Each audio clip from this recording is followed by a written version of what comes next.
Welcome to another edition of the MMA Lockcast. I'm your host, Manpreet, aka MMA Lock of the Night, and your boy on Twitter at MMALOTN. This week we're going over UFC 268, headlined by two banger title fights between Weili Zhang and Rose Namajunas, running it back once again after their fight at UFC 261, and then the welterweight rematch we've been all waiting for. Kamaru Usman going up against Covington for the second time, and hopefully finding out who deserves to be the king of the welterweight division. Not to mention, we got Michael Chandler going up against Justin Gaethje, absolute fire of a fight, and a ton of other great fights to round out the card. I can't wait to break down this card for you guys. But as we always do to kick off the show, let's go over the last bets that we had over this past week. And there's actually two events that we had to go over, so let's quickly do that. On Wednesday night, we had the PFL Championship event, and I had two bets on it as I felt quite comfortable with the odds that I was getting, and luckily we swept the card there, guys. So let's start off with the Ray Cooper versus Magomed Karimov fight. I was very much in favor of the Karimov side, or Magomed Karimov side, as I thought he would go out there and get another submission victory over Ray Cooper. I thought he was going to be finished. So once I saw that the over-under was set at 4.5 and I was getting minus 104 on it, I had to go with the under in case that Ray Cooper decided to go out there and just knock Magomed Karimov's head into that fifth row. And that's exactly what he did, because he managed to pull off a bit of a comeback, especially in a round that looked like Magomed Karimov was really starting to take over and possibly was going to get the finish himself. Ray Cooper digs deep, lands beautiful bombs, and then eventually gets Magomed out of there. And we cashed that bet for a plus 1.44 units. But goddamn, the best bet of the night had to come with Abigail Montez as a plus 236 underdog against Clarissa Shields. That cashes for plus 2.36 units. I just have no idea how anybody can back Clarissa Shields at moneyline odds, especially considering the troubles that we saw in her last fight against Brittany Elkins, her inability to stand up at times. And now you're getting a better fighter that can pull off a much similar game plan. Yeah, I'd be on the Abigail Montez side as well at plus 236. And I'm happy that I did, because goddamn, that was a very satisfying win. How it was a split decision, absolutely beyond me. There's no excuse for that. Abigail Montez deserved to win that fight 2-1 without a doubt. But luckily we were able to cash that, and the judges did not fuck us over that night. So all in all, plus 3.8 units on PFL to wrap up their season. Very happy with that, as I'm not a big PFL guy, but I spotted those spots and I needed to take full advantage of that. And we needed that little bit of profit, as you know, this next event that I'm going to talk about, UFC 267, we hit a little bit of a loss there, but as the full week went on, we still ended up in the green. But let's get into UFC 267. The lock of the night play comes through, which is the only play that ended up coming through. We had 5 units at minus 122, which was a parlay of Alexander Volkov, who fought a way closer fight than I expected him to fight. I was, very nervous about that scorecard once we actually got to the judges' scorecards, but thankfully judges saw that Volkov deserved at least 2 of those rounds, and luckily he did. If I'm not mistaken, there was a couple of 30-27s in there as well, but I do believe that Volkov deserved that at least 2-1. Duraev gave us a little bit of a heart attack, really was struggling to get the takedowns against Kopylov. He almost got one there with Kopylov kind of grabbing on the cage and the ref readjusting them to give Duraev a really good takedown position. He completes that, rides out that round, and then in the the first round, does enough to get enough work done and get the judge's decision his way, because I thought Kopylov won that third round. Again, way closer of a lock than I played than I wanted, but luckily we still cashed it, so that was plus 4.11 units. Unfortunately, it was downhill for the rest of the card there. Next play up, we had the under 2.5 in Zaleski dos Santos against Benoit Saint Denis. I had 1.5 units at minus 129, and how much more of a bad beat can you get than that, where we had Zaleski very much had Saint Denis on the ropes in that second round. Pretty much every judge and their mother would have stopped that fight, or every ref and their mother would have stopped that fight. Unfortunately, the ref did not stop that fight, and he was quickly dismissed after that fight, as he was scheduled to ref at least one more fight that night. And man, it was not a good look. Mark Goddard, who I believe runs the commission on that side of the world, was not having it, and he quickly dismissed that ref, and cost a lot of us that under 2.5 would seem like a damn good play in this fight. And man, we were so close to cashing that ticket. If that ticket cashed, we would have ended up in profit for this event. But That's what we get with the game of MMA. So that's minus 1.5 units there. I also had a half unit stab on Andre Petrosky in round 1 at plus 250. The man goes out there, defies the odds once again in terms of his cardio, and gets another third round finish. That's back-to-back third round finishes for a guy that we consider to be a gasser. However, level of competition, very sketchy. So obviously he'll be able to pull it off against those types of guys. But I don't mind the type of effort that we got from Petrosky in that first round, because he got the takedown, he got some of the positions, he just could not get close enough to actually get a finish. So minus 0.5 units there. Then we go on to the dog of the night plays. The first of which was Verna Jandiroba, 2 units at plus 141. I was very excited about Jandiroba going into this fight because I felt she could go out there and continue to show that Amanda Ribas is a bit of a fraud, at least in my eyes. And Ribas proved me wrong. She stuffed takedowns in rounds 2 and round 3 well enough that Jandiroba could not win those 2 rounds, although in that first round it looked damn good with the control time we were getting from Jandiroba from on top. But Ribas did a good enough job in terms of staying on the outside, stuffing the takedowns, and Jandiroba very much slowed down in that third round. She could not get anything going, so we ended up losing that fight, minus 2 units. And then lastly, dog of the night play, my most polarizing pick of the week, 1 unit on Corey Sandhagen at plus 205.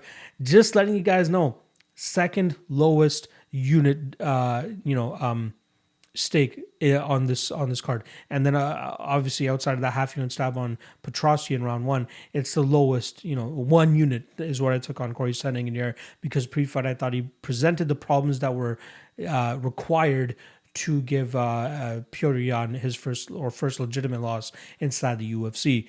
He did it very well in that first round, but after that it was all downhill as Petr Yan really started to get the timing down, and he really started to open up after that. And he gained a ton of my respect.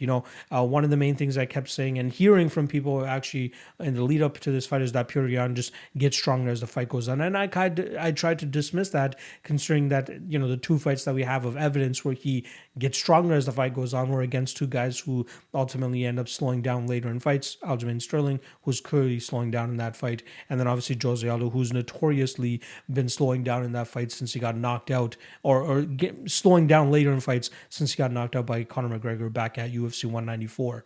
So Petr Yan dispelled all that, kept the pressure going. Corey Sandhagen was not able to keep up, and we end up losing that bet. So again, I don't regret it in hindsight, because pre-fight I felt as though that was the right read, especially at the odds that we were given. But Petr Yan continues to show up and just absolutely obliterate his opponents. I will never fade Petr Yan again. Now, TJ Dillashaw presents similar types of issues that Corey Sandhagen could, show to Petr Yan, but I just don't think that TJ is going to be that guy, especially coming off another knee surgery now. Petr Yan will rule this division for a long time. And that will likely be the last time I ever bet against him. So all in all, for UFC 267, minus 0.89 units, so less than a unit lost that night. Again, coupled that with PFL, and we have a pretty solid week of betting. But that under 2.5 in the Zaleski fight still stings. It's been a couple days now, still stings. Can't believe we didn't end up cashing that bet. Is what it is. But lock of the night play hits, and to me, that's kind of the most important thing that we're supposed to do, especially when my branding is MMA lock of the night. So, like I said, minus 0.89 units on UFC 267. Let's turn that shit around this week. We got a big UFC 268 card. Not 100% sure if I'm actually going to have a lock of the night play for this card. Skimming through it, not many plays that I felt really good about, but not many plays I felt good enough to stake lock of the night unit type, lock of the night type units on the bet, but still a couple other spots that are intriguing enough to take 1 to 2 unit pokes on, which I still believe will still end up coming on the other side with some profit. So let's see how that goes down.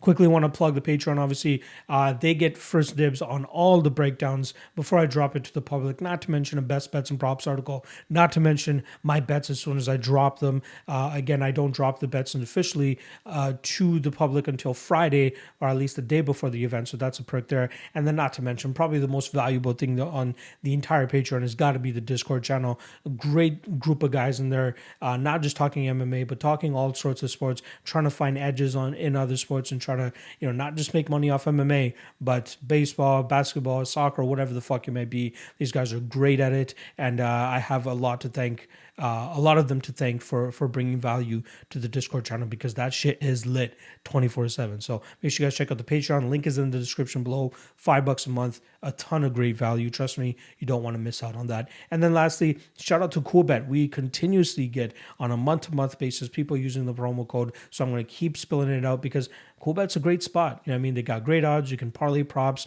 A lot of my bets are on Coolbet recently since they have great odds. Like I had said, sometimes they're a little bit slow in terms of moving odds, so you might benefit from some line movement that you may not have foreseen, and Coolbet may still have that line dangling for you to potentially take a shot on.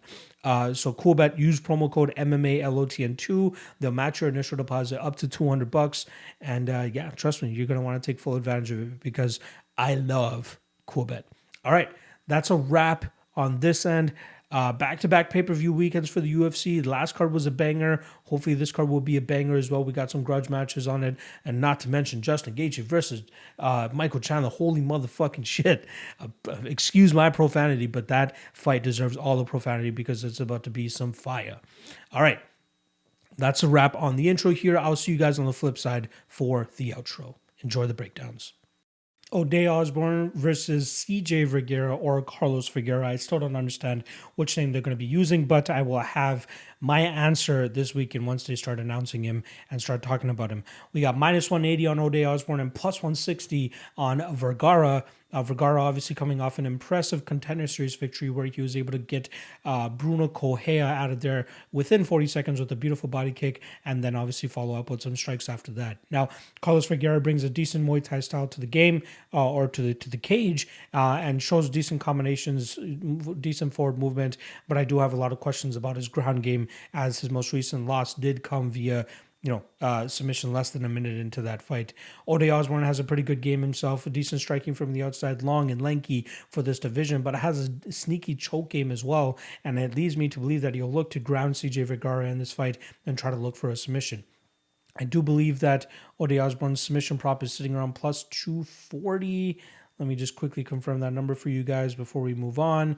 Osbourne by submission plus 285, plus 350 on certain spots as well. I think that is a very live prop here. But the one that I like the most is actually the under 2.5, which I think is roughly around minus 130. If you have access to that, I think that's a great spot because both guys more often than not go out there and either go out on the shield or get the finish themselves. I do lean the Osbourne side. I do like his striking from the outside. I do think it will cause Carlos a ton of issues, especially with Carlos getting a little bit frustrated having to stand at distance, and once he crashes forward, I think he's just going to run out to counters or a possible takedown attempt from Osbourne, and then on the ground I think it's just going to be one-way traffic.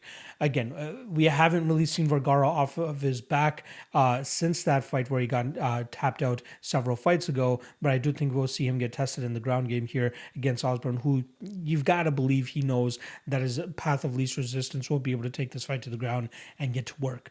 I like Osbourne quite a lot in this fight. I do have him parlayed with something else later in this card. I'm not big on Vergara. I did have a small bet, or at least I think I parlayed Correa because I did think that he'd be able to ground the fight and sink in a choke of his own, but the fight didn't get to play out enough, right? It only lasted 40 seconds. So I don't think my thoughts have really changed of Vergara, and I do think that this is a steal of a price on Osbourne. So I'm going to go Osbourne, and I think he gets this done very quickly. First round submission. Baghdasaryan going up against Bruno Souza. We got minus 320 on Baghdasaryan, plus 260 on the short notice Bruno Souza. Now, Bruno stepping in on somewhat short notice after TJ Laramie was forced to pull out.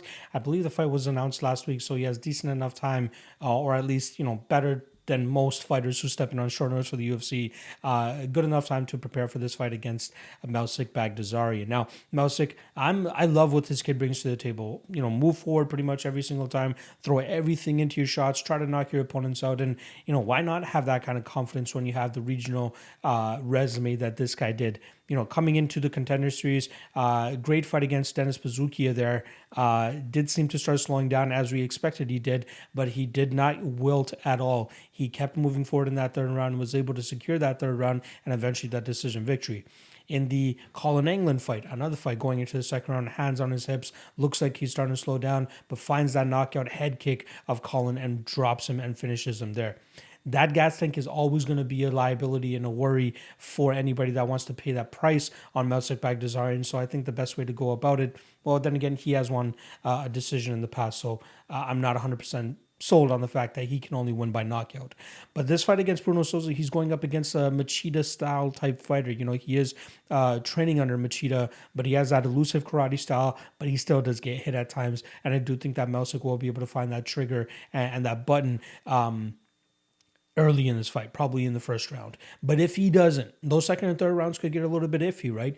Like I said, the elusiveness and the movement of Bruno Souza could cause Melsik some issues, and he could possibly get outpointed from the outside with Bruno just sticking and moving, staying away from the big power shots of Melsik. Bruno hasn't been knocked out in his career. His only loss was his first ever fight, and since then he's been undefeated.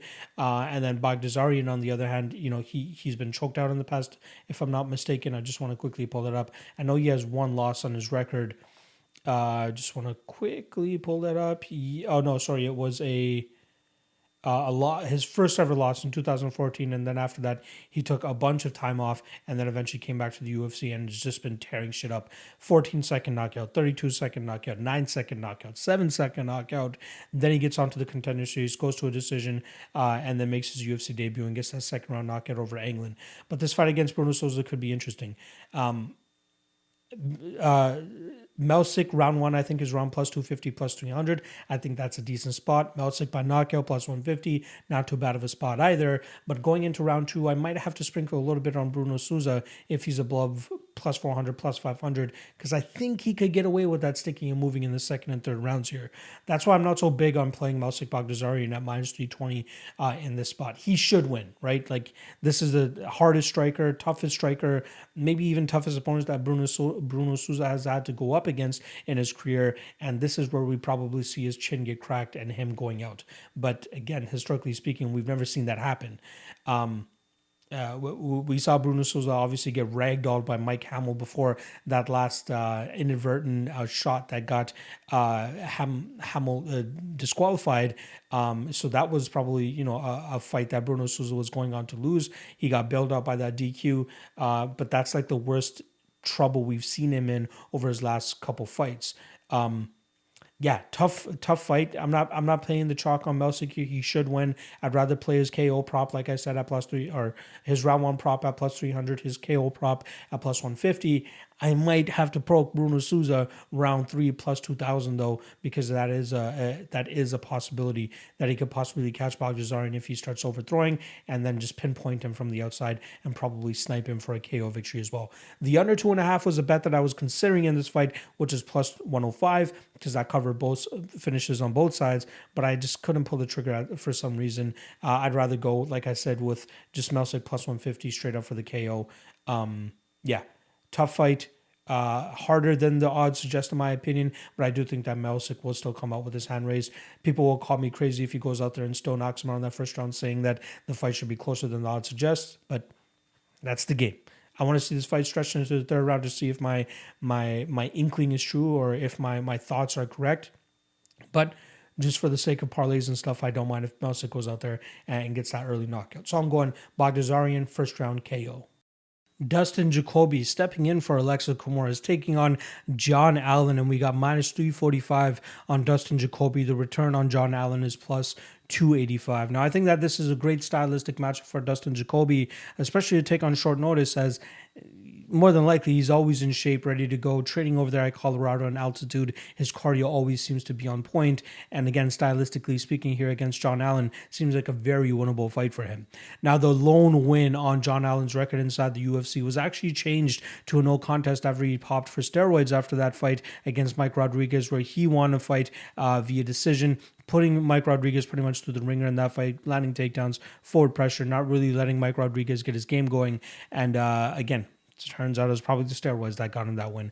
Then in his next fight and his return against Roman Dolidze, not able to stop takedowns, not able to stop the forward pressure of Roman Dolidze at times, but it did seem like a very close fight at times. It was just certain aspects of that Dolidze game that did sway the judges in his favor. Here against Dustin Jacoby, though, man, I think John Allen's in for a world of hurt, to be honest. But I do give him some benefit in terms of being able to be durable. I do think that you'll see the final bell here, but I think that Dustin Jacoby will be able to kind of do what he does, land the strikes from the outside, batter that lead leg, really let his strikes go, and pretty much take home a dominant decision victory in this fight.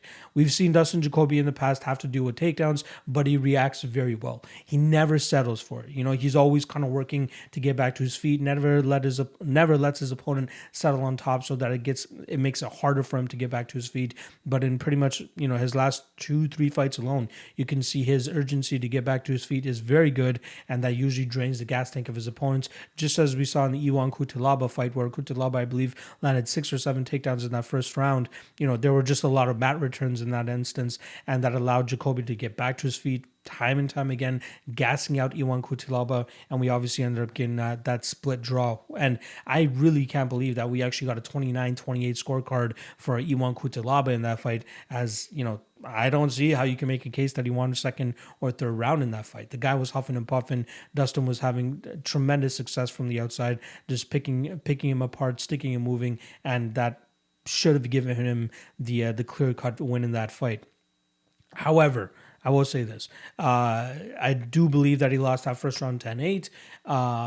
So he probably would have gone to a draw anyway if he just won the second and third round via 10-9, which I think were the appropriate scores there. And then in his next fight, goes up against Darren Stewart, gets taken down a couple times, never settles. Like I said, never settles, gets right back to his feet and really puts a hurting on Darren Stewart, and ended up getting him out of there in the latter half of that first round. I'm kind of expecting the same thing here against John Allan, but I don't know if he'll be able to finish John Allan here. Allan might be successful on a couple takedowns, but he showed in the Mike Rodriguez fight, and he showed in fights prior, that he just doesn't have the greatest top control, which is why I think that Dustin Jacoby will have a really good, will have really good success in terms of getting back to his feet and start putting the hurting on John Allan in the striking realm. But again, I think Allan is durable enough to stay in the fight, to see the 15-minute mark here, but I'm just not overly confident to the point that I'm running to the betting window to bet Jacoby by decision in this fight, because I think he wins this fight pretty much where he wants. Again, obviously, if he ends up on his back and is not able to get back to his feet, that's a bit of a concern. But everything that I've seen on tape shows me that he gets back to his feet almost immediately, and I feel like John Allan will be no different in terms of his inability to control opponents from that top position. Is John Allan worth the plus 285? No, I really don't think so. I'd be surprised if he goes out there and beats Jacoby. The only advantage he has in this fight is he's the one that was preparing for this fight. Or preparing for this specific date, whereas Dustin Jacoby pretty much just jumped in on short notice, I believe, a week or two ago. So, again, seems like a guy that's always in shape, ready to go, always in fight camp. Again, training there in Colorado. We know his cardio is usually top notch, especially for a light heavyweight, and I expect that to show here against John Allan. So I like Jacoby a lot. I'll be looking for parlay opportunities as well for him here, as that obviously minus 345 is pretty much unplayable as a straight bet, but I do think that he holds some value as a potential parlay piece, and I do think that he's one of the better money line spots on the card in terms of guys that should go out there and win. And at minus 345, he's somewhat parlayable to like past, last weekend where we had like minus 700 parlay pieces. So minus 345, think Jacoby's a great parlay piece. Think he wins this fight. I'm going to say via decision. Not 100% sure about that. But I like Jacoby a lot in the spot. So once again, final prediction, we're going with Dustin Jacoby to win this fight via decision. Gian Villante versus Chris Barnett. We got minus 130 on the retiring Gian Villante and plus 110 on Beast Boy Chris Barnett. Now, it just came out within the last, I'd say, 24 to 48 hours that Gian Villante has declared this his retirement fight, which is usually not the best thing you want to hear from a fighter, especially if you're going out and backing them. But given his level of competition here against Chris Barnett, maybe he is going to do his best to go out there and beat a guy like Chris who, again, maybe not UFC level. He's fun to watch. He likes to go out there and throws wild spinning shit and very unorthodox in his striking style. But the guy's just not going to cut it in the UFC. And, this is the bottom of the barrel type talent once again with Gian Villante on his way out of the MMA world. And, if Chris Barnett's not able to beat a guy like Gian, I don't think he's going to fare well against anybody in the heavyweight division. Now, I have it on decent authority that apparently Gian Villante is going to come in looking the best he's ever looked at, especially at heavyweight since he's moved up here. But that still gives me questions in terms of whether that will translate into his performance here and whether his cardio will look any better than it has in the past. Seeing him death gas against Maurice Green and tap to that choke that Maurice Green slapped onto him at the ending of that fight and actually get him to tap. You can't pay me to bet on a fighter that does that. Even with the Chris Barnett, it seemed like he really death gassed against Ben Rothwell in that second round and gave up a choke that, if you had a little bit more gas, more than likely you're going to be able to get out of. I don't want to discredit the squeeze and the choke and the grip that Ben Rothwell has. But again, at this level, you should not be getting tapped out with that kind of choke. I do lean ever so slightly Gian Villante here. I know the over-under is actually set at 1.5 and the over is -210. So a little bit too chalky, but I do think that that's the play, as I do expect this fight to get extended. And if somebody gets a knockout finish, it's probably going to be Chris Barnett early. But if this gets outside of the first 2 or 3 minutes of this fight, it could go on for the entirety of the 15 minutes, and I wouldn't be surprised. I don't have too much to say about this fight. I'm going to lean with Gian Villante, given that he probably has a grappling edge here and he could take down Chris Barnett without too much issue. But it's really going to come down to who looks like they're gassing out worse first. And, it could be Gian, it could be Chris. I have no idea, nor do I give a shit, because I won't be betting this fight with anybody's money at all. I just can't do that to you guys. No way am I going to make you guys sweat out a Gian Villante pick or a Chris Barnett pick, or even the under or over 1.5. This fight seems like it could be absolute bonkers at times, and that first round knockout for Chris Barnett could absolutely transpire. My prediction is going to be Gian Villante via decision in this fight, though. Again, given it's his retirement fight, you got to believe that he's coming in the best shape of his career, or at least over his last couple years of performing. And stylistically speaking, again, takedowns should come early against a wild guy like Chris Barnett, and he should be able to do decent work from that top position afterwards. So, pick is Gian Villante via decision. Just keep your money away from this fight, folks. Keep your money away. I promise you. Ian Garry versus Jordan Williams. We got -390 on Garry and +320 on Jordan Williams. UFC debut of the heavily touted Ian Garry, who is obviously the champion over there at Cage Warriors, and now jumps into the UFC after a pretty and sparkling 7-0 record, where he was able to finish 5 out of his 7 victories. The kid looks good, man. He looks like he is the goods. He has great striking from the outside, disguises his takedowns pretty well, and then on the ground he does a very good job in terms of remaining offensive minded and trying to get his opponents out of there with slick chokes or ground and pound, whatever it might be. The kid is always active and looking for that finish, and I think the UFC knows exactly what they're doing, just like the Alex Pereira fight a little bit later in the card. They know what they're doing with setting these UFC debutants that have some star power to them, setting them up against guys that they should be able to go out there and beat. Jordan Williams, bottom of the barrel type of fighter in this division. I'd be very surprised if he goes out there and actually has success against a guy like Ian Garry. The really only accolade I'd give Jordan Williams is the fact that he has some decent knockout power. Outside of that, cardio not good. I know he changed his training camp before his last fight, moved from California to Colorado to train at Factory X Muay Thai, but he didn't really have much time to showcase what he was able to gather at Factory X, as within the first, I'd say, 30 or 20 seconds of that fight, we saw Mickey Gall go out there and land a beautiful shot that hurt Jordan Williams, and it didn't seem like he was right at all after that. And then we saw Mickey Gall obviously go out there and get the rear naked choke quickly thereafter. If you're getting choked by Mickey Gall and if you're getting hurt by Mickey Gall, that's all I need to know that Ian Garry will have more than enough success to go out there and beat a guy like Jordan. Now, it's interesting. Ian has had a very difficult last couple months, especially leading up to his last fight, where his team pretty much left him hanging on fight week on the biggest fight of his career, a 5-rounder against a very tough Jack Grant, and he managed to get through it. And apparently, he had a lingering knee injury in that fight as well, which really kind of hindered him from going out there and being an all-offensive kind of guy. But he still did do enough to go out there and win a 5-round decision and earn his contract into the UFC. And I think we'll see the best version of himself this time, because now that he's finally found a legitimate training camp down there in Deerfield Beach, Florida at Sanford MMA, he has a great team behind him, great coaching staff behind him. You got to believe that he's going to be able to go out there and give us one of his best performances against a Cage Warriors level talent here in Jordan Williams. So, we can make all the hypotheses we want about, Jordan Williams being a live underdog. There's times where his durability shows off, like we saw in the Imavov fight. And then there's times where his power shows off, like we saw in the Gregory Rodriguez fight. But I think that Jordan Williams is just a little too slow for Ian Garry here. And I don't think he'll be able to find that chin of Ian. And I think at a certain point, we'll see Ian drag this fight to the ground and really start to impose his will from on top.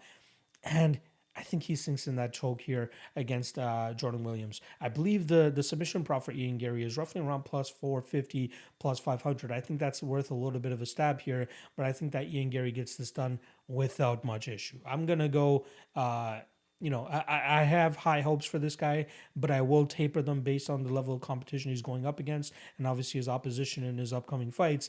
But this fight against Jordan Williams seems like a layup, and I'm okay with parlaying him at this chalky line that he's at to get slightly better odds on another fight that you're looking at on the card. So I got Ian Garry here. I'm going to say first round submission. Nasruddin Imavov versus Edmund Shahbazyan. We got minus 120 on Imavov and plus 100 on Edmund Shahbazyan. Now, this fight, in particular, the line movement of this fight is very intriguing to me. We saw Imavov open up around minus 140, got bet down to about the minus 160, minus 165 range, and then a ton of money started coming in on Edmund Shahbazyan. That's pushed Imavov down to minus 115, minus 120, depending on the book that you're actually looking at. I'm kind of surprised by that. It's very difficult to overlook the cardio issues that we seemingly always see in Edmund Shahbazyan fights, but he does have a distinct advantage in this fight in terms of the grappling and the wrestling if he chooses to employ that here. Now, we saw Edmund obviously have a great first round against Jack Hermansson, using his sharp jab and striking to be able to, out damage him in that fight or in that round specifically. But in the second round, we did see him start to look a little bit more labored, start to look like he was huffing and puffing a little bit more, and that takedown came way easier for Jack Hermansson. Now, we did have Shahbazyan kind of pull off a reversal near the ending of that round, but it just was not enough for him to get that round back. And then in the third round, it was pretty much one-way traffic for Jack Hermansson, who managed to score a 10-8 on all three judges' scorecards and then take home that unanimous decision victory. Imavov, he is a guy last time around that I faded as a lock of the night play with Ian Heinisch, as I believed Ian would be able to replicate what Phil Hawes was able to do against Imavov. However, Heinisch was not able to secure takedowns. He was not able to get a ton of control time against the cage. And then we saw Imavov at range pretty much just pick apart Heinisch and then obviously get that finish in that second round. I have the same concerns here for Imavov against Shahbazyan, as Shahbazyan could be successful early in this fight, but then the longer that it goes, I feel like Imavov will be able to kind of disengage, keep this fight at range, and really get his striking going. He showed good things in the Heinisch fight in terms of his ability to dig underhooks and pivot off and get off the cage. But Heinisch is slowly starting to look more and more like a bust, and I'm intrigued to see if Shahbazyan would be better off suited trying to force that kind of game plan, which is clinching up against the cage and just kind of get that control time. But I don't really believe in his cardio to be able to do that for, he's going to have to do it in at least the first and second round. And then after that, I think he's going to have labored himself a little bit too much. And then he'll start to slow down. We should see Imavov start to get out of those bad positions a little bit easier and then start to get his striking going off. So it seems like Nasruddin is headed in the direction of being the underdog within the next day or two. And if he does end up being the underdog, I'm going to have to be forced to take a stab here on him. I'd like to see more than one, fight where we see Imavov actually get show improvements. So, it's not like me to go out there and bet a guy like Imavov, especially with only having one solid fight of improvements to show for it. But in this fight against Edmund Shahbazyan, I feel like it's a great stylistic matchup for him to go out there and just do what he does. Again, find that range, start letting his strikes off. And if Shahbazyan wants to go out there and try to strike with Imavov in the second and third rounds here, I don't think it's going to be a great idea, nor do I think that Shahbazyan will be able to control him well enough in those second and third rounds to kind of nullify the striking advantage that I think that Imavov will have later in this fight. So yeah, I'm going to be targeting that round 3 Imavov prop. And yeah, I'll be targeting Imavov inside the distance, but even as a straight bet at plus 100 or plus 120, plus 130, whatever he gets up to, I think it's going to be a good bet because I do believe that his cardio will be the benefactor or sorry, not the benefactor. What am I talking about? I do think the cardio will be the X factor in this fight as to why he should be able to pull away in the second and third rounds. And if he doesn't get a finish in that third round, possible 10-8 incoming and possible round 2 and round 3 decision coming his way as well. So yeah, I like Imavov here. I just can't back Shahbazyan, especially with that horrible gas tank that he continues to show. And yeah, he can get away with it against guys like Darren Stewart when he's pushed into a third round where he can land a takedown and kind of control Darren Stewart, where Darren doesn't really have much takedown defense. But then in pretty much every other fight that we've seen from Edmund where he's won, he's just starching these guys within the first round or so. And that's clouded a lot of people's judgment, especially going into that Derek Brunson fight where he's a minus 360 favorite. So I like Imavov here, waiting for that shit to hit dog money because I'd take a shot on it. And I'm going to take Imavov to win this fight via round 3 KO. Phil Hawes versus Chris Curtis. We got minus 320 on Phil Hawes and plus 260 on Chris Curtis. Now, if you guys remember, Chris was actually trying to step in to fight Phil Hawes a couple weeks ago as Phil Hawes' opponent had failed to make weight or wasn't even able to make it to the scales, and I believe that was Duran Win. Chris Curtis steps in on super short notice, but unfortunately, Phil Hawes declines that fight, but willingly accepts to rebook it a couple weeks later, and now here he is going up against Chris Curtis, who finally makes his UFC debut after years and years, after 34 fights in the regional scene. He finally gets his crack in the UFC. Now he's on a bit of a winning streak, which obviously helps his case, but it's very interesting considering all the different weight classes that we've been seeing Chris Curtis fight at. He's fought at 205, fought at 170, fought at 185. At 170, that's pretty much where he had the majority of his PFL career, but he just kept coming up short against the top 2 guys in that division, Ray Cooper and Magomed Karimov. Now here he is taking this fight on somewhat short notice, going up a weight class, and I would be surprised if we see him once again at 185 pounds in his second fight.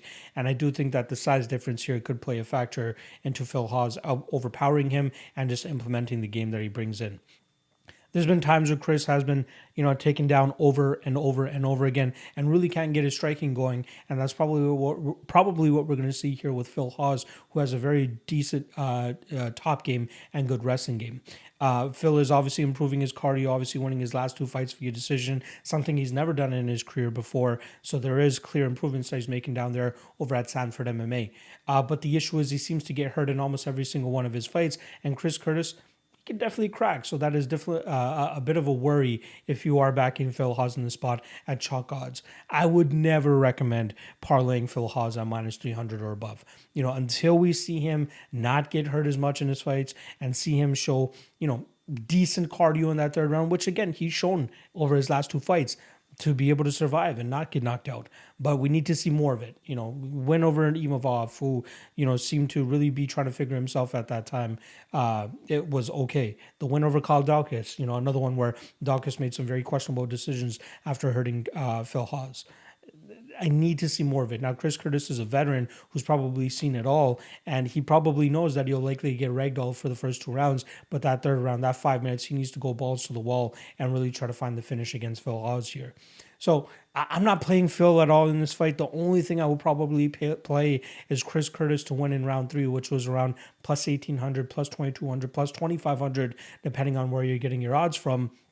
And I think that's worth a little bit of a sprinkle, especially when, you expect a guy like Chris Curtis to be there the entire time. Ray Cooper obviously finished him as well, but there were times in that Magomed Karamov fight where, his ability to get back to his feet was really starting to tire out Magomed Karamov, and I could absolutely see that here against Phil Hawes. The only difference being up at 185 pounds, Phil Hawes is probably much stronger and much more physically imposing at this weight class for Chris Curtis compared to the Magomed Karamov, who's down at 170 pounds. That's a bit of a concern for me with this Chris Curtis spot.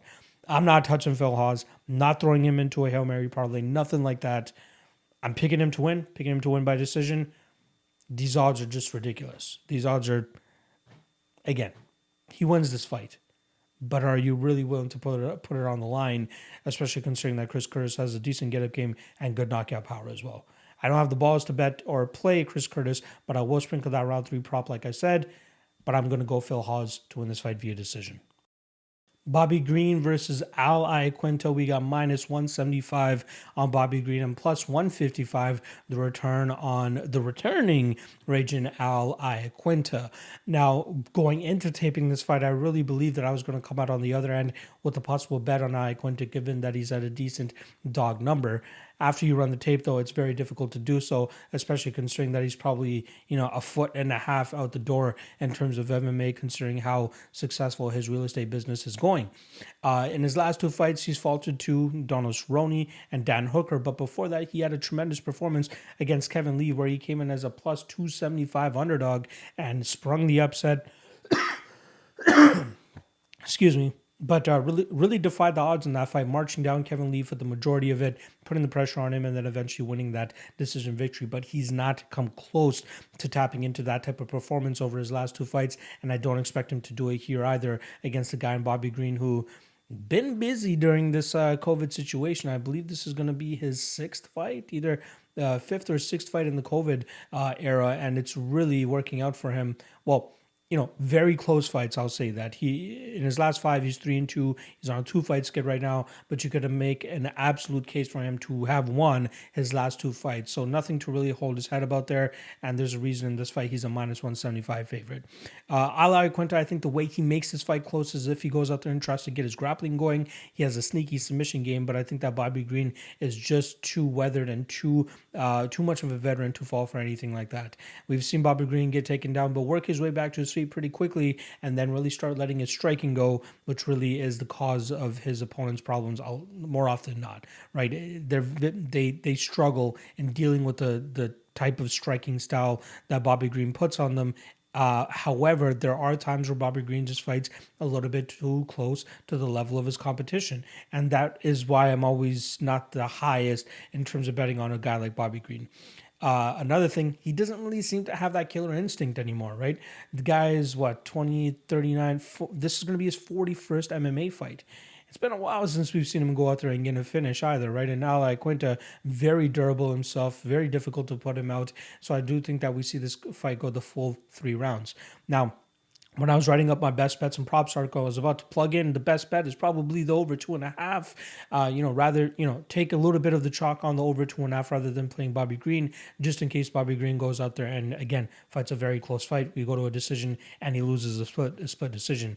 I was expecting, honestly, like a minus 280, minus 270, max, minus 290 on the over 2.5. However, it's in around minus 400, which is crazy to see for a men's MMA fight for the over 2.5 to be a minus 400. But that's exactly that's accurate in terms of how this fight should go down, right? Both guys, no real urgency to get the finish. I think if there is a finish, it probably comes from the Al Iaquinta side. He has some decent power in his hands and a very sneaky submission game, like I said. But Bobby Green has proven that he is very difficult to put away and put out. And I do think that we'll see that come to fruition this weekend as well. So the only action I'm going to have on this fight, if I have action at all, is going to be Bobby Green by decision, which sits around minus 110, minus 120. That makes absolute sense, right? I'd rather lose on a minus 110, minus 120 than lose on a minus 175. But I do think Bobby wins this fight. Like I said, Al Iaquinta, I don't even know how close or how deep he really is into the MMA game anymore. And you don't want to be having that type of, one foot in, one foot out approach, especially going up against a veteran like Bobby Green, who's probably pissed off that he's lost his 2 fights and had to go home with half his paycheck both those times as well. I'm going Bobby Green, and I'm taking him to win this fight via decision. It's finally here. The UFC debut of Alex Pereira, a.k.a. the guy that went out there and knocked out Israel Adesanya in the kickboxing world, and the only guy to seemingly make Israel Adesanya look human, I guess, outside of Jan Blachowicz, because that one almost slipped my mind that fight even happened. But Pereira finally making his debut, coming in as a minus 255 favorite, going up against Andreas Michailidis, who's going to be making his third walk to the cage as a plus 215 underdog here. Now, Michailidis has, 2 fights in the UFC, like I'd already said. He's gone 1-1 in them. The first one, obviously, being a very weird one where he had that fight against Modestas Bukauskas, and it seemed like Bukauskas was landing beautiful elbows near the ending of that first round, some of them possibly hitting the back of the head of Michailidis, and Michailidis seemed all sorts of, rocked and messed up from it. He had the unfortunate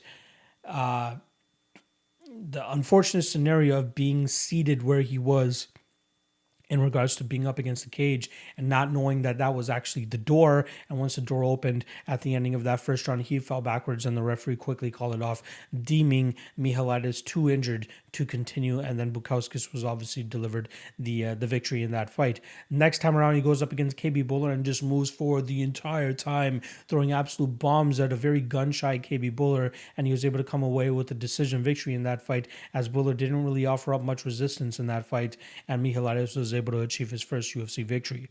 Here against Alex Pereira seems like an obvious setup, right? You got the minus 255 Alex Pereira going up against the plus 215 Michailidis, but even if you look at the stylistic approach here from both guys, you got to believe that Pereira is going to come away with a knockout victory. He has a 4-inch height advantage as well as a 5-inch reach advantage, and he's going to be making full use of that, especially with us having the larger octagon for this pay-per-view card down there at Madison Square Garden. Michailidis will have to come out there with a grapple-heavy approach to have any success in this fight. However, it's not something that he usually goes to, right? He likes to go out there and try to knock your head into that 4th or 5th row as he just continuously moves forward, puts that pressure on you, and tries to move you backwards and knock you out. That just leads me to believe that he's going to come, pretty much find himself walking into a knockout of Alex Pereira, as he's a very good counter striker, very clean, crisp, and has a ton of power behind his strikes. And I think at the prime age of 34 years old for Pereira, he's going to have to put a highlight reel together in his first 2 or 3 fights if he wants to get that shot against Israel Adesanya and really, extract as much as we can from the storyline of these guys already going up against each other. But the UFC knows what they're doing here. They matched up Michailidis here for a reason, and I think we'll find out quickly that Pereira, took the proper fight for his UFC debut. I'm going Alex Pereira, first round knockout. Plus 110 is what I actually got on Pereira to win inside the distance. So that's why I pulled the trigger on myself. But, the KO line is probably plus 120, plus 130. That's probably the way to go here. I got Alex Pereira, first round knockout. Justin Gaethje versus Michael Chandler. We got minus 220 on the human highlight reel, Justin Gaethje, and plus 180 on Michael Chandler. And this fight has been on the radar for a long time. As soon as this matchup was announced, and even the possibility of this matchup being announced once Michael Chandler got signed to the UFC, everybody was off to the races of just thinking that this fight was going to be absolutely bonkers. Now, I'll say this, the fight doesn't go to decision roughly around minus 300, minus 350. It's probably the way to go in this fight. Probably go out there and parlay it if you want. But knowing Justin Gaethje, he goes out there and he puts on a hellacious pace on his opponents that some of them are not able to keep up with, and then he's able to break them with leg kicks and then eventually knock them out or put them down.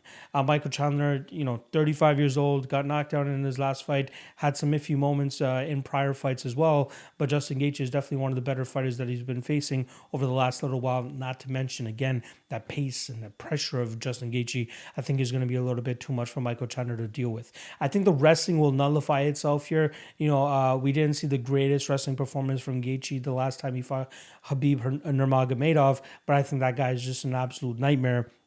And I do think that we'll see Gaethje deal with the wrestling style of Chandler a little bit easier. But Chandler, with his striking style is a little bit rudimentary, right?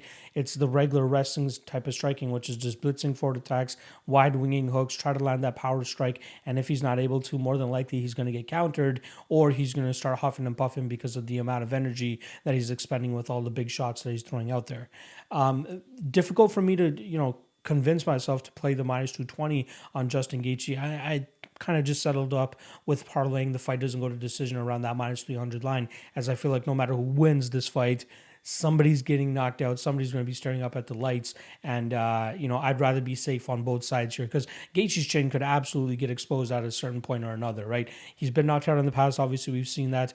But Michael Chandler does possess that power to potentially put his lights out. So rather than being tied to that minus 220 line on Justin Gaethje, although I believe he wins, I'd rather pay that extra chalk and take the fight doesn't go to decision because I do think that's a safer play here considering the violence that we're supposed to be getting in this fight.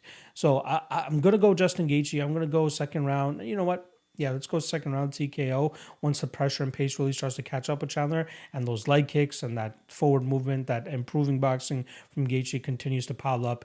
And it will be a great way to start off the main card as the news just dropped yesterday that they did rejig the main card just to favor Trevor Whitman as well, who's going to have 3 massive fights on the main card. So hopefully, giving him that break between Gaethje and the title fights, it makes sense. I completely understand. So to start off this card with this fight, absolute blessing. I cannot wait for it. And then we still got, Edgar, Vera, and Billy Q and Shane Burgos right after that. Those fights are going to hold up. Name value, not as much as Gaethje and Chandler at this point in time, but I do think that those fights will hold up in terms of their ability to deliver violence. But in talking about violence with this fight, my main spot in this is the fight doesn't go to decision. Chalky as all hell, but I'd be surprised if this one hits the scorecards. I'm going Justin Gaethje, and I'm going to take him to win by second round KO. Shane Burgos versus Billy Quarantillo. We got minus 190 on the Muay Thai specialist Shane Burgos and plus 165 on the ever-entertaining Billy Quarantillo. Now, I'm very excited for this fight, and although it is on the main card, it has the lowest name value on the card, but I guarantee you, after the fans chew on to this fight and actually, actually take it in and give it a chance, they'll more than likely be fans of both guys by the time this fight concludes. Both guys are all action pretty much all the time. Billy Q puts on a pace that not a lot of fighters are able to keep up with. However, I think he's coming in against Shane Burgos and will have a very difficult time in terms of trying to use his pace to break his opponents, something that he's very successful with in the past. Shane Burgos is a great Muay Thai specialist training out of the Tiger Schulman training camp. And he's had a pretty good run in the UFC, but he did fall short in his last 2 fights against Josh Emmett. And then obviously that Edson Barboza knockout earlier this year where he got his brain rattled in that 3rd round and obviously finished there by Barboza. One of the weirder KO finishes of the year. But he was in that fight, man. He is a very good striker, good combinations, great movement. My concern with him is his striking defense. It's a bit of a liability at times. We saw it in the Josh Emmett fight. We obviously saw it in the Edson Barboza fight. But here against Billy Quarantillo, I'm not sure if it'll be as big of an issue considering that I think that the skill gap in terms of the technical striking abilities of these guys is much more massive than it was in the past fights for Shane Burgos. I think Burgos will have tremendous success in terms of countering the forward movement of Billy Quarantillo, landing the better strikes, and then obviously shucking off any takedown attempts that Billy will more than likely be shooting here, as that's where he'll probably have the advantage if the fight gets there.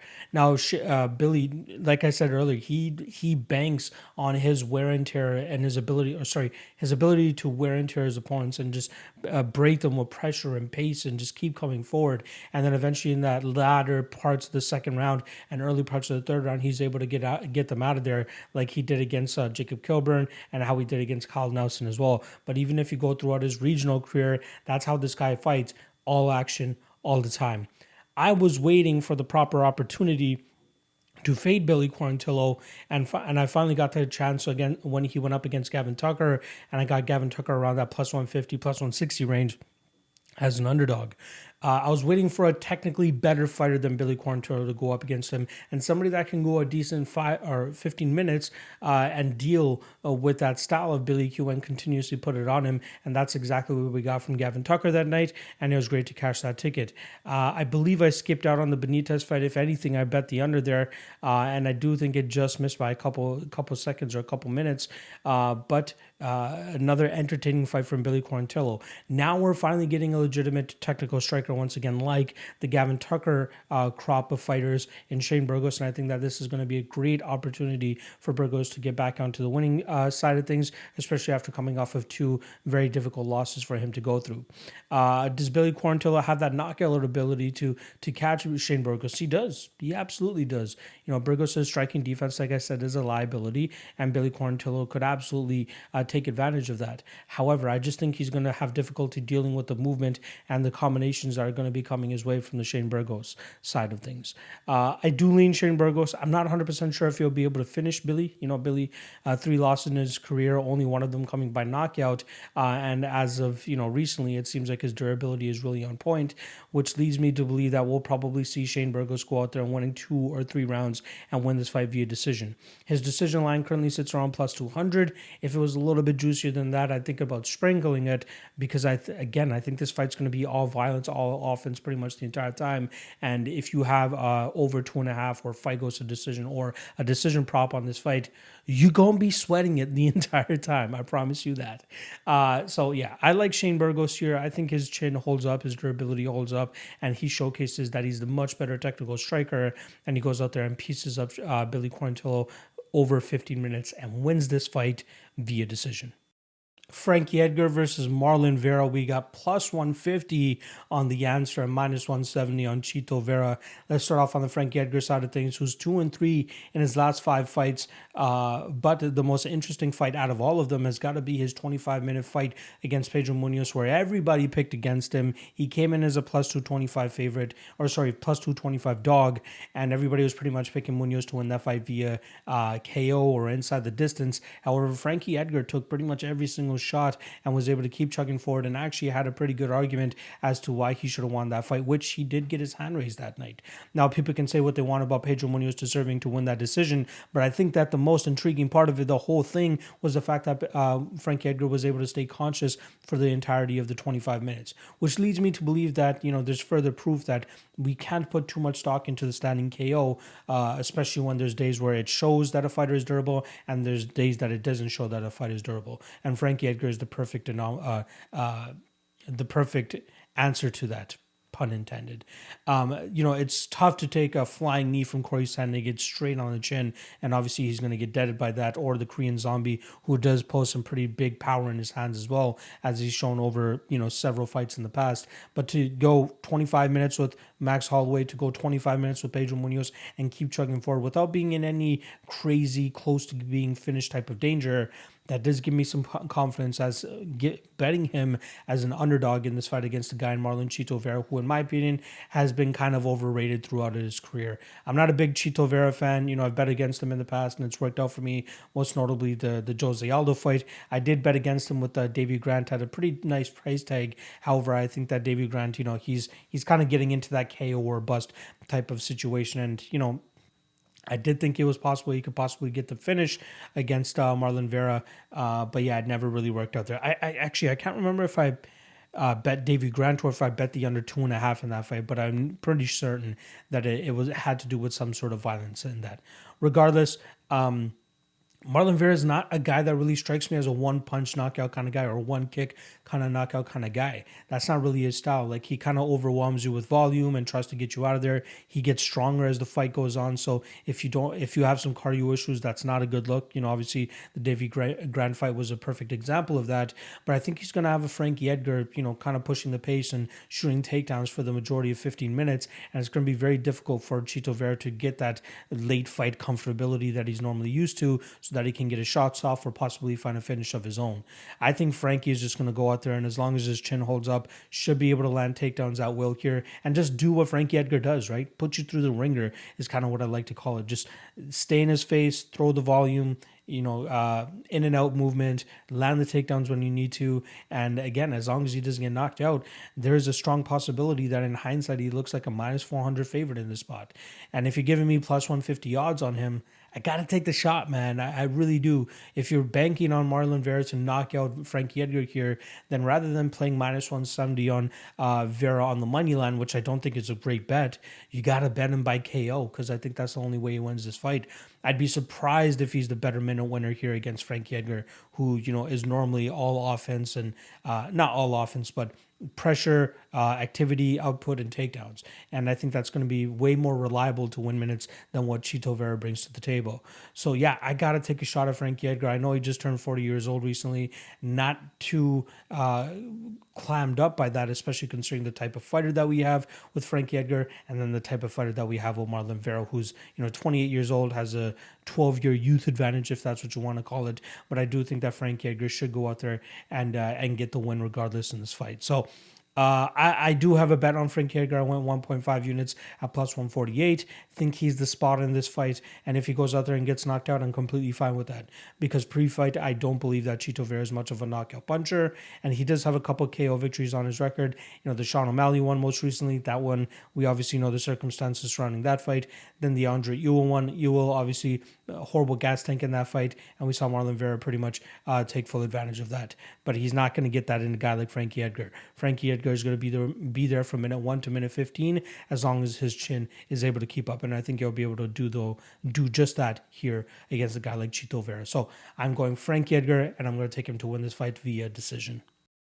Time for the co-main event and the first of two rematches for a title that we got headlining this card or co-headlining this card. We got Rose Namajunas defending her strawweight strap against the woman that she just beat for it, Weili Zhang. And I'm very intrigued by this fight because we got minus 115 on Weili Zhang and minus 105 against Rose Namajunas. Now, the last time they fought, we saw Weili Zhang come in as a minus 200 favorite with the return on Rose Namajunas being plus 170. And it took 78 seconds for Rose Namajunas to knock her out in the first fight and now quickly get the odds back to being closer to a pick'em, which, some may say that it should have been this the entire time, while others may see that Zhang probably just got caught by a fluke KO and she should have won that fight regardless. I believe, and obviously there's a lot of people that believe this, that if you bet Weili Zhang at minus 200, you almost have to auto bet her here at minus 115, considering that we didn't really see much of the fight play out. You know what I mean? It's very interesting, though, especially with Rose Namajunas' last couple fights. So in her last 4 fights, she's fought 2 opponents. She knocked out Ioana and Jacek, then she went to a decision with her the second time. She got knocked out by Jessica Andrade by that slam KO, but then in their next fight, they go to a decision. Feel like there's a little bit of a trend going on there with Weili Zhang. Obviously, we saw her get knocked out in that first round, which leads you to believe that they will probably see a 25-minute battle between these two women, and this fight will more than likely be going to a decision this time around. Can't say I don't agree there. Now, the interesting thing about this fight is that Weili Zhang has pretty much, hasn't completely changed everything, but she is training out of Fight Ready now. But from what I've heard, she's obviously still has her main training or her coaches around. So there will be a little bit of an infusion over there in the Fight Ready corner for Weili Zhang with Eddie Cha, Santino DeFranco, if I'm not mistaken. And then obviously the regular coaches that Weili Zhang normally goes in there with. But the interesting thing is that we see her working a lot with Henry Cejudo. See her working a lot with Davison Figueiredo, who just recently moved over there too. So they're building a little bit of a super camp of former champs that are looking to go out there and get their belts back. And I'm very intrigued to see if Weili has made the appropriate adjustments, although she's only been over there for about 7 weeks. If you guys have been watching some of my Ultimate Weigh-In shows, I did have Fight Ready's Eddie Cha on one of my shows a couple weeks ago saying that they're only getting Weili Zhang for about 7 weeks.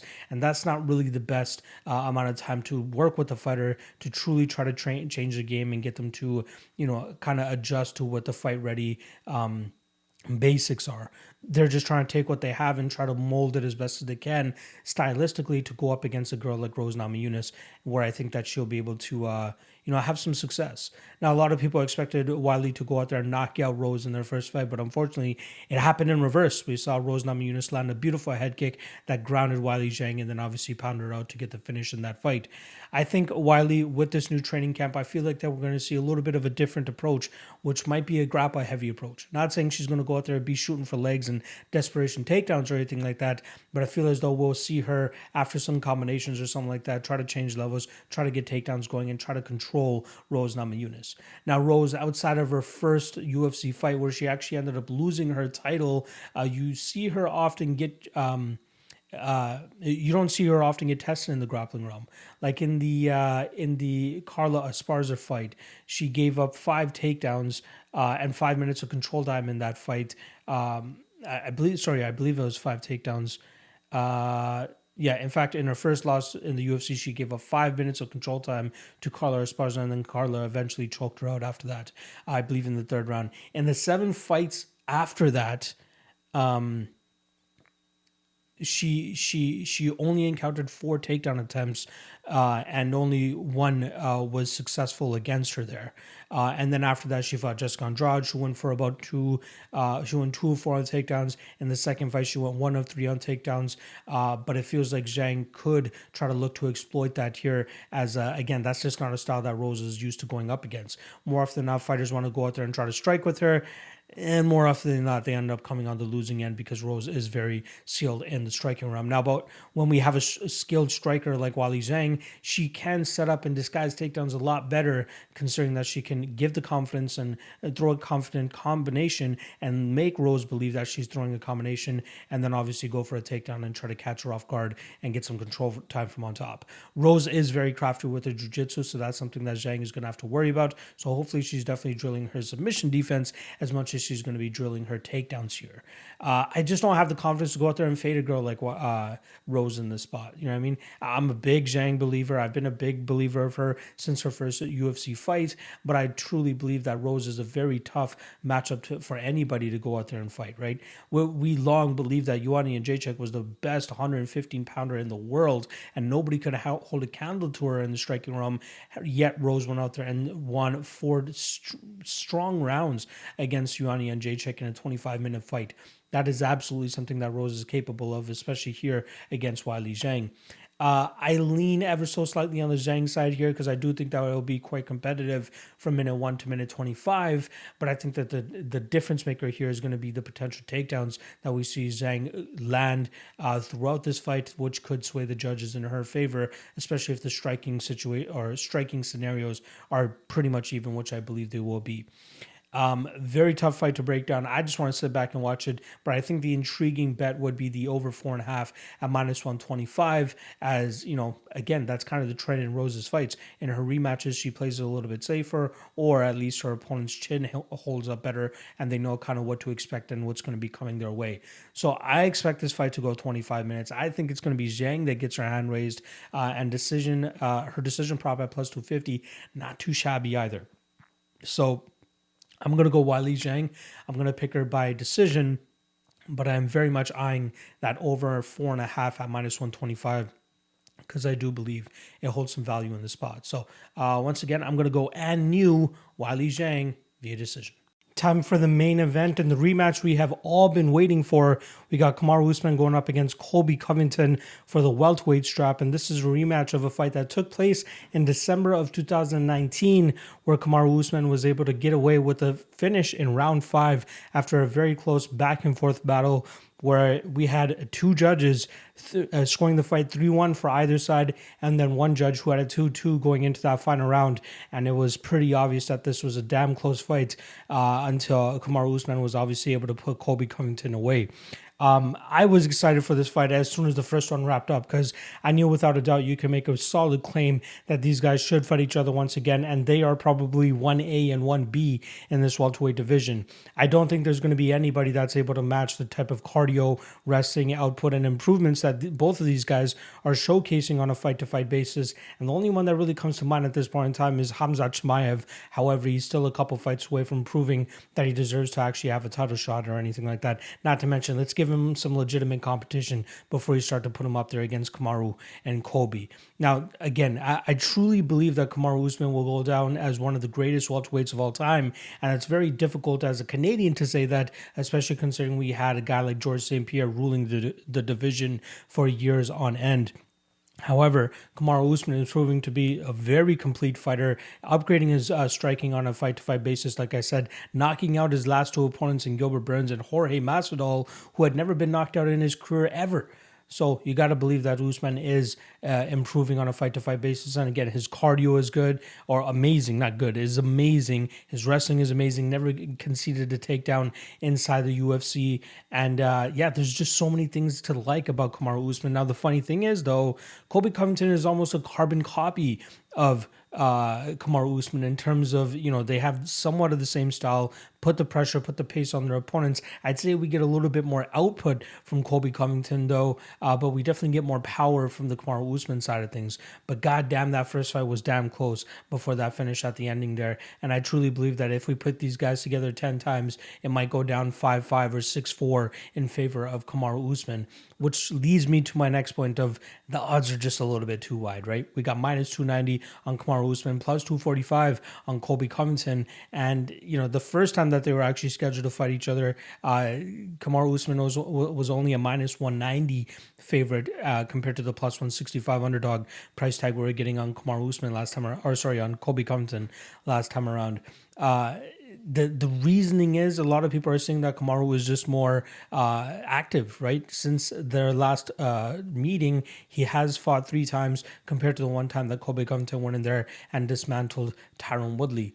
But people fail to realize that just because you're not competing doesn't mean you're not making improvements. And you best believe that Colby Covington knows that he has to work his butt off to achieve the level of success that Kamaru Usman is achieving. But he might always end up being the bridesmaid, right? He always might end up being the Joseph Benavidez to his Dominic Cruz, or the Joseph Benavidez to his Mighty Mouse Johnson. It's always going to be very difficult. So you got to believe that he's just in the gym, training his ass off and trying to, one-up Kamaru Usman and hopefully get this to a 1-1 series so that they can have a rubber match hopefully in their next matchup. But regardless, I'm expecting this fight to play out much closer than that minus 290 indicates. Colby Covington has a ridiculous pace and output that's very difficult for a lot of people to keep up with. And I believe it was the Robbie Lawler fight where he attempted over 530 strikes, which is crazy for a 25-minute fight. Here, I'd be surprised, or actually, let me rephrase that. I'd be interested to see some wrestling going on in this fight, as neither of them shot one takedown in their first meeting, and it almost seemed like a dick swinging contest in terms of who deserved to get the win that night, because both guys were just slugging it out there. Obviously, the power coming from the Kamaru Usman side, as he did end up breaking Colby Covington's jaw, I believe, in the second or third round of that fight, but great heart and resiliency for Colby Covington to continue to fight even after having that injury incur again on his jaw. I have no interest in playing this fight unless we get around minus 175, minus 200 for Kamaru Usman, or plus 300, plus 350 on the Colby Covington side. I'm considering the over 3.5, which is roughly around minus 150, but considering the bad blood and heat between these guys and the ever-improving striking game of Kamaru Usman, it does leave me some pause in terms of he could possibly get Colby out of there a little bit sooner. But it is blasphemous to think that Colby Covington does not have a chance in this fight. Absolutely blasphemous. Say what you want about, Kamaru being more active, but Colby Covington has definitely got to be making improvements. They're roughly around the same age. You got to believe they're improving roughly around the same rate, but you do have to give the advantage to coaching staff and kind of guidance to the Kamaru Usman side. If I'm not mistaken, Colby Covington is still down there at MMA Masters, and it feels like more so he's just trying to find a gym to train at. I'm not 100% sure if he's fully invested in the coaching staff there and mostly just trusts his own style and pace and what brought him to the dance. And I'm not sure if changing a coach is going to change any of that either. All in all, I still lean on the Kamaru side. It's going to be very difficult for a lot of fighters to catch him here. Again, Colby is the stiffest test. if there's anybody that beats Kamaru, it is going to be Colby, but I just can't pull the trigger on Colby either because I'm so high on Kamaru Usman, but just not high enough to play that minus 290 price tag on him. So I might throw him into a Hail Mary parlay or here or there, but there's going to be no serious money on my side in terms of this fight specifically. I think the only way you can play Usman and, get the benefit of the betting odds is picking a specific prop for him. I think his KO line is roughly around plus 180, and his decision line is around plus 170. I lean the KO a little bit more, maybe a little bit later into this fight, just as it was in the last time, which is why I kind of agree with the over 3.5, but I do think that Usman will be able to get him out of there in rounds 4 or 5 once again. So my official prediction is going to be Usman via KO round 4. But goddamn, I can't wait for this fight to go down. It is the best in any division. The best two fighters going up against each other, the two most complete fighters going up against each other, and we're in for a treat this weekend. But my prediction, like I said, is going to be Kamaru Usman, round 4, TKO. And that's a wrap on the breakdowns. Hope you guys enjoyed the episode. And if you guys haven't already, please hit that like, hit that subscribe. And if you guys want to support your boy a little bit more, check out the Patreon. $5 a month gets you a ton of great content, and not to mention a great Discord community to join as well. And lastly, shout out to Coolbet, coolbet.com. Use promo code MMALOTN2. That's the number 2. And they'll match your initial deposit up to $200. Trust me, you're going to want to check it out. I love those guys over there at Coolbet. All right, good luck on your bets this week. I believe next week we have a fight night coming up. Not many events left in 2021, and I did warn some people on Twitter as well that after the December 18th event, we got 3 weeks off, 3 weekends without a UFC. So take in as much MMA as you can, appreciate it as much as you can now, because during those 3 weeks we're going to be in some sort of, shell and go into a baby position and just be like, God damn, why are there no fights on? So just try to take advantage of it while you guys can. I believe December 18th to January 15th is going to be a break. So take full advantage of it over the next couple weeks. But not to mention this UFC 268 card is absolute fire. I think we'll enjoy it this weekend. So good luck on your bets this week, and I'll see you guys throughout the week for other content, obviously propping you up on Thursday, Ultimate Weigh-In Show on Friday, and then the Fight Day live chat on Saturday, 1 p.m. Eastern. All right, good luck on your bets, and I'll see you guys throughout the week.